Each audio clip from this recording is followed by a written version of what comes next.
Now there is AI framework sir will be focusing on. So everyone pay attention again. Can you guys see my screen? Yes, sir, it is. Yes, yes, yes, sir. Okay. I am opening my PowerPoint presentation, slideshow from beginning. Okay, hopefully you guys can see my screen. So Yes, sir. I'm going to be talking about a new framework. We are working here with some universities, and this is a sneak preview to KK College students, mainly because I belong to that college. I'm an alumni, so I talked to Monali ma'am and I said, let me also introduce to the students in KK Work. This is a new framework. It's not completely out yet, but as I said, we are working with some of the universities here to bring this up. By the end of this session, you will understand, hopefully, the judge framework, scoring system. You'll be able to evaluate the AI outputs using the structured scoring, and of course, derive decisions using the evidence-based evaluation. So all of you guys know, as Ketan also mentioned, a couple of years back, AI started suddenly, and it is rapidly reducing many entry-level roles. I'm sure students who are in computer science, third or fourth year, are relooking at what they are working on and what else they need to learn to be able to get into the job market. A lot of entry-level roles like junior analysts, programmers, etc., being reduced, replaced by AI. But what companies are now looking for are professionals who can actually evaluate these AI reports. So I'll continue talking through that, but what is needed is AI is giving you answers, but are those answers correct? And when you take a report to your boss or manager, or the company has to make a decision based on that AI report, is the report which AI gives is correct? And that's why there is a new practical skill which is emerging, is where a human would evaluate the AI response. Let me take an example scenario here. Let's go to, let's see here, this one is a revise. Okay, so let's take an example here. Let's take a company, Brightwave, which is a marketing digital company, and they create campaign strategies. They have, and this is all fictitious, I'm making it up here. They have a client, EcoSip, that's a startup. They sell reusable smart waters, and they are planning a large-scale marketing campaign to expand their customer base. And they have asked Brightwave strategy team to come up with a marketing analysis tool. And what Brightwave is doing is using an AI-powered answer. They have documented an excerpt, and this is an excerpt I'll show you from an AI-generated marketing strategy. So they asked AI, and AI has given a strategy. It's basically saying, based on the analysis they found, let me see, actually, I think, yeah, I need to go up. They are looking at what is the targeted audience, who are the customers. Their strategy is to say, okay, go to Instagram, influence partners, TikTok, paid research, advertising, etc. Right, and then they have also provided some supporting data with social media engagement, operational considerations, etc. So this is the report. Now, do we just take this report and give it to the customer, or do we need to make sure what is written in here is really correct or not? Okay, so let's go back to my slides before we jump into the results. I'm going to from current slide. So we looked at the example scenario. What you guys might have seen also, and we have seen this in industry, that the AI responses, they often sound very convincing, even though they may be incorrect, right? And there is a lot of hallucination happens because AI can only give you answers based on what it has learned. It may hallucinate. And so what we are doing here is creating a structured framework which would detect these hallucinations. It'll identify any missing context and evaluate the reliability of the report before making the decisions. And as I mentioned, the judge framework, we are working with universities here, and I'm giving you this sneak preview of the framework. Let me go back here. Let's talk a little bit more about the AI hallucinations.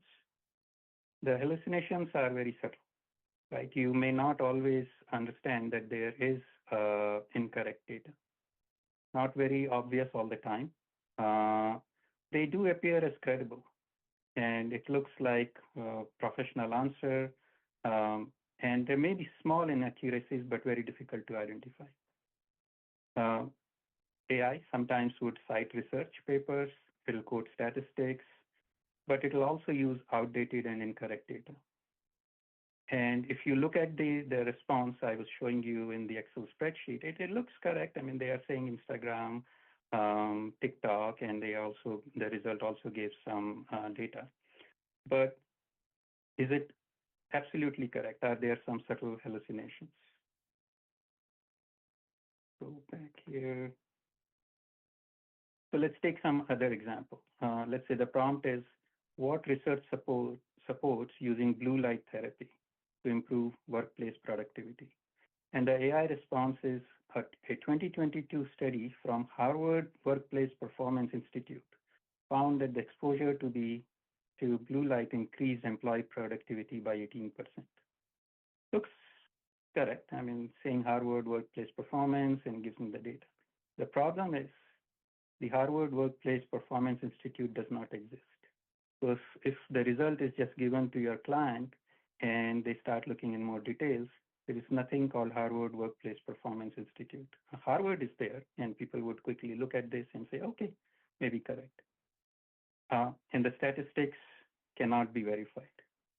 So the reasoning sounds illogical, but the data source is fabricated in this case. Another example, what percentage of companies currently use AI in decision making? And the AI response we saw was, according to a 2024 Deloitte report, 67% of companies use AI in strategic decisions. So the statistics, it's possible, but the specific report which they talked about, it cannot be found. You looked at on the internet, that report is not there. Again, it's a fabricated citation, and there is an hallucination.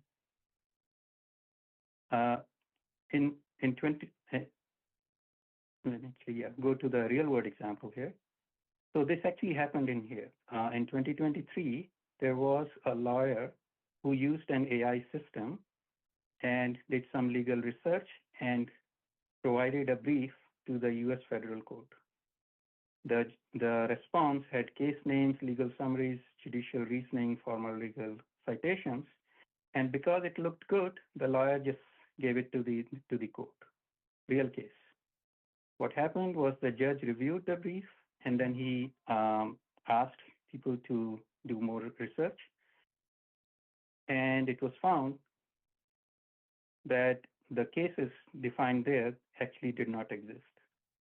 It was completely fabricated, and what this demonstrated was that the AI response, although it sounded credible, it may give false information.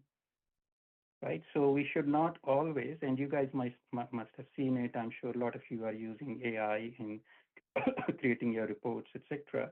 You may have seen that sometimes the citations or the results are not absolutely correct. Right? As I said, they can do incorrect citations, inaccurate numbers, etc. And they can pass unnoticed, but we have to be very careful before we submit that either in the college or to the companies. Now, how do we do that every time? So that's where this framework comes in, is how do we make a repeatable process where I get a report and I need to walk through a few steps to make sure the report is correct. And that's where we come up with this judge framework. Basically, it's the acronym judge. J, justification, is the reasoning logical. You have to ask that question after reading the report. Are their assumptions acknowledged? So uncertainty. Are the data sources credible in the report? G, are there gaps? And ethics. E is always there. We have to always look at every report to make sure are the results unbiased and are the ethics taken care of. The judge framework also, once it goes through those 5 categories, you actually provide a number scoring, 0, that there was no evidence of whatever hallucination it made. It was very weak, moderate, strong, or excellent. So you score based on those 5 categories, based on these scoring results. And then at the end, you summarize the results. If the total is between 91 to 125, you can accept. He's rightly saying that the results were correct and the report is good. If it is between 51 to 90, you take the report back to for revision, or if it is between 0 to 50, you reject it. Right? So following these steps and this framework, you can now start to look at every report, every response the AI gave, and make sure it passes through this framework. So let's go back to our example here.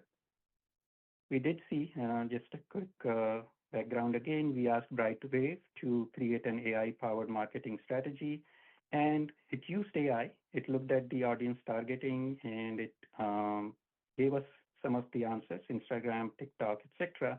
It also gave supporting data reference and some operational considerations. But let's now look at this report and walk it through the judge framework to make sure we can score it correctly. What the judge framework, as I mentioned, has 5 sections: the justification, uncertainty, data source, gaps, and ethics. Within each of these, the framework comes up with evaluation questions. So for example, justification, is the reasoning logical or coherent? Are conclusions supported by explanation? So you look at the report and start answering these questions. The framework also mentions what you really need to check. So for example, is the reasoning logical and coherent? You want to check whether the explanation follows a clear path. Verify the claims are justified by reasoning or evidence, and so on, right? So I'm not going to go through each one of these, but there are detailed steps under each category and what to check under each category. And what you do is, as I mentioned earlier, between 0 to 5, you give a score. And this is now human intelligence, where you are looking at the report and trying to answer these questions for the response that AI gave. And you gave a score, 0 to 5.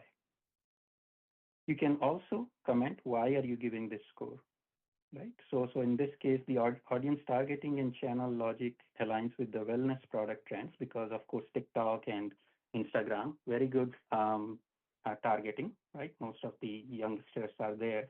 So gave a score of 4. But let's say in case of uncertainty, are alternative interpretations considered? Whether other possibilities are acknowledged. So no comparison was done for demographics, so we gave a score of 2. Right? So based on this, for each of the category, the human scores based on these answers. And then once this is done, there is a category score summary, as I mentioned earlier. Each category can have maximum score of 25. Because 5 questions and 0 to 5, so a total score of 125. When you actually score it, for our example, we scored justification at 18, uncertainty at 14, and so on, and our score came as 76. And if you remember from my spreadsheet, if the thresholds are 91 to 125 is accept, 51 to 90 is revise, 0 to 50 is reject. So our score was 76, so our response is revise. Now, with the revision, you also, because you have provided the justifications here or your comments, with the revision, you can send the report back to the company saying, hey, what else is needed, what else is missing, and why the revision is needed. Again, using that scoring system, you can score based on these categories and come up with a solution decision every time for every report and every response that AI is given. Any questions before I continue?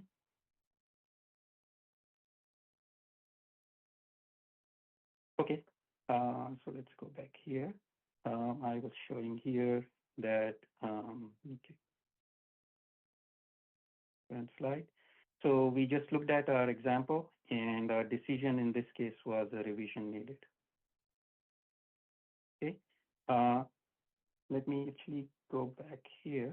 So I have another report here, which is an accept scenario. Here, this is another scenario, again, fictitious, where another company or a home is a mid-sized e-commerce retailer, and they are trying to get into the Western Europe. Is there a question?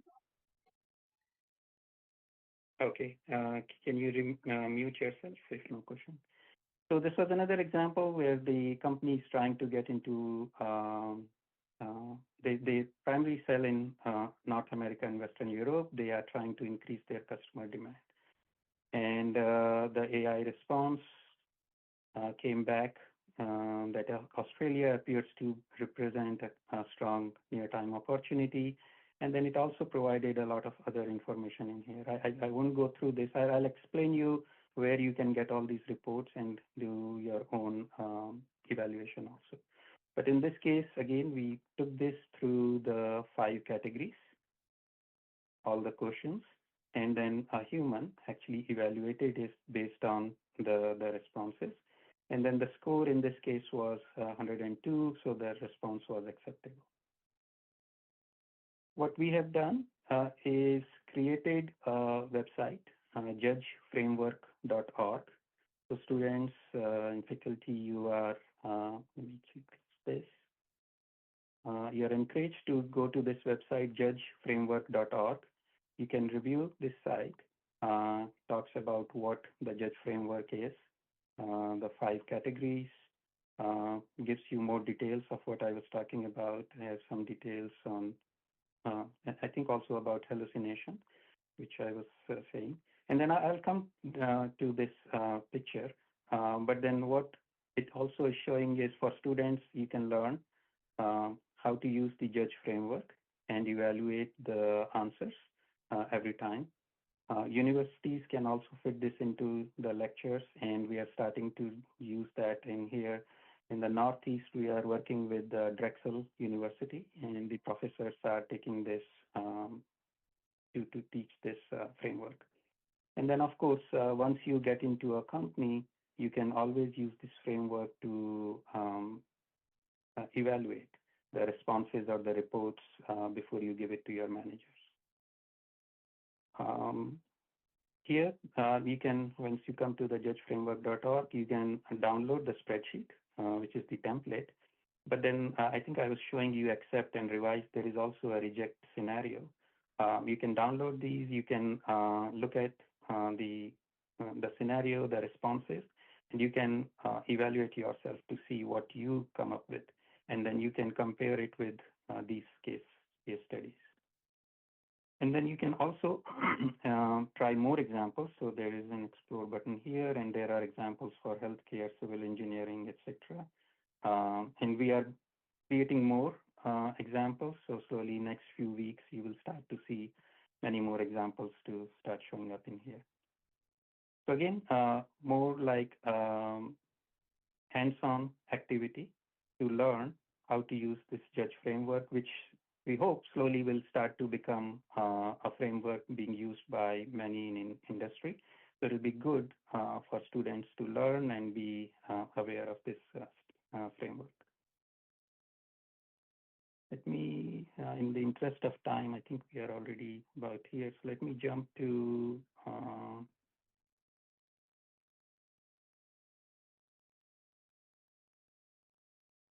so again, what basically this from current slide. So 5 steps. You read the AI output. You score each dimension, the J, U, D, G, E, E. you document your reasoning, you calculate the final score, and you determine whether it's an accept, revise, or reject. Okay, so those are the 5 steps. Let me come back here. I think I forgot to mention about, so there is also a radar chart which generally visually explains whether the answer is an accept, revise, or reject. As you score here, there are 5 axes, and once you start scoring, your actual score, let's say this one was 5, so you would see this radar chart changes the picture. And that allows you to see whether this is a big solid diagram, and let me control Z, whether it's an accept, revise, or reject based on the scoring system here. And that's how the radar chart changes. So again, a visual example to show to the company based on your score. So let me come back here. I think this is where I was. So as I mentioned, once you start scoring, it will put it in the 5 axes, the J, U, D, G, E, and will give you a visual interpretation of your answers. If it's revise, the diagram would be not that solid, and then if it's reject, based on the scoring, that would show. So again, to close, what I mentioned, that AI evaluation is not about trusting or distrusting. It's about applying a structured professional judgment to the results or the reports which you create using AI, which you give to your maybe college, if you are creating a report for some of your, let's say, final exams or internships. You need to make sure that the results are correct, and you can use this judge framework to always come up with a correct evaluation. As I mentioned, we are working with universities here to implement this framework. This was a sneak preview to the students and the faculty, and thanks again, Monali ma'am, to give this opportunity to allow me to show this. And we will soon be coming up with a judge certification at some point. Any questions? Yes. Yes. Sir, what is that last line? Judge certification. So let me actually share again.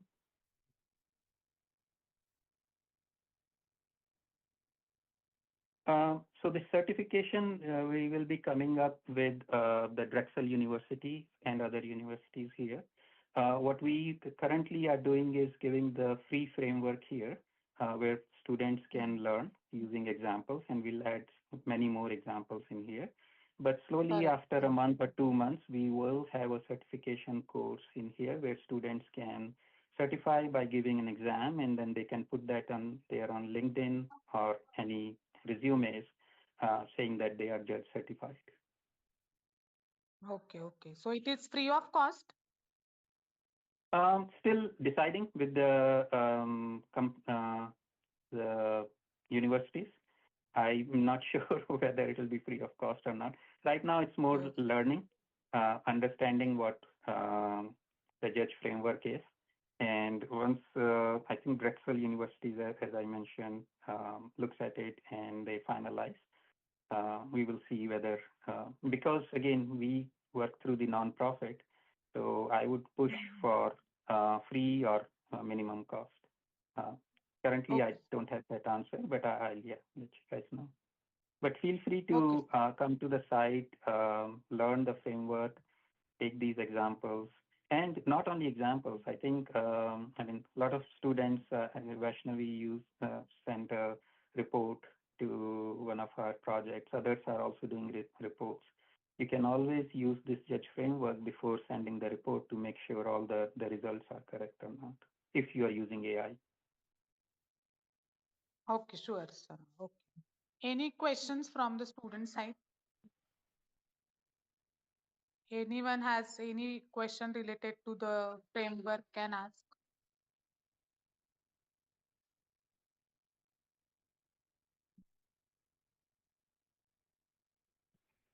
Again, if not, students, please feel free to send it to Monali ma'am if you have questions, both for Ketan's session and my session as you go through the website. Feel free to send questions, and Monali ma'am, you can forward those to me. Yes, yes, sure. Vaishnavi, Yes, sir, ma'am. she is just saying a vote of thanks. Yes. Okay, so now the session has come to an end. So I would like to sincerely thank to our esteemed speakers, Mr. Ketan Bhai Dasna and Mr. Vijay Agrawal sir, for their insightful session on embedded systems and the judge framework. Your knowledge and real world experiences have truly enhanced our understanding of these concepts. I also extend my gratitude to our faculty members for their guidance, and special thanks to Karobi ma'am as well. So, thank you everyone, and to the participants for their presence. So thank you again, everyone, Monali ma'am, for arranging this, and students Thank you, for sir. joining. Thanks, Ketan, Karobi. Always Yes, sir. Karobi is always coordinating, so thanks, Karobi. Uh, yeah, Monali ma'am, let us know if any other important topics you want. We have Yes, yes. a good alumni from KKWAG. Sure, Um, sir. as I said, Karobi is a good coordinator. She has a lot of contacts of alumni. We will try to find and help the students as much as whenever we can. Sure, sir. Sure. Thank you, everyone. Karobi ma'am. Thank you, sir. Thank Thank you, you, everyone. everyone. Thank you, Karovi. Great job, Vijay. See you guys Thank you, later. Thank, Kate. Good luck, everyone. thank you, Ketan, sir. Thank you, sir. Yes. Thanks, guys. Bye. Bye.